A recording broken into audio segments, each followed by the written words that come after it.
تیسرا سوال یہ ہے یا جو کیا جاتا ہے کہ کچھ لوگوں کا کہنا ہے فلسطینی کمزور ہیں، تعداد اور اسلحے میں کم ہیں، وہ اپنے آپ کو کیوں ضائع کر رہے ہیں؟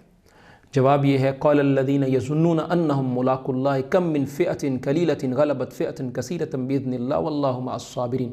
جو لوگ سمجھتے تھے کہ وہ اللہ سے ملنے والے ہیں، انہوں نے کہا کتنی تھوڑی جماعتیں زیادہ جماعتوں پر اللہ کے حکم سے غالب آ گئیں اور اللہ صبر کرنے والوں کے ساتھ ہے۔ سورۃ البقرہ آیت 249۔ عہد رسالت میں مسلمانوں نے بدر میں اپنے سے 3 گنا زیادہ دشمن سے مقابلہ کیا اور ہتھیار بھی کم تھے۔ بدر، احد، خندق اور مارکہ موتا کے موقع پر جہاد کرنے والوں کے لیے ان لوگوں کا کیا مشورہ ہوتا؟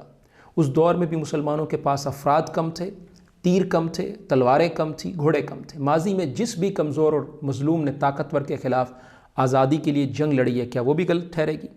یہ لوگ کیا کہنا چاہتے ہیں؟ یوکرائن کو روس کے خلاف مزاحمت نہیں کرنی چاہیے تھی، ویتنام کو امریکہ کے خلاف مزاحمت نہیں کرنی چاہیے تھی، افغانستان کو پہلے روس اور پھر امریکہ کے خلاف مزاحمت نہیں کرنی چاہیے تھی، بوسنیا اور کوسوو کو ظالموں کے خلاف مزاحمت نہیں کرنی چاہیے تھی۔ اور جہاں تک نتائج کا تعلق ہے، اہل غزہ کے لیے، اہل فلسطین کے لیے حالات ایک سے ہیں، چاہے وہ مذاکرات کریں یا مزاحمت کریں، دونوں صورتوں میں نہ امن، نہ امان، نہ سیکیورٹی، نہ سکون۔ ہاں، یاد رہے کہ فی سبیل اللہ لڑنے والوں کی زندگی سعادت اور موت شہادت ہوتی ہے۔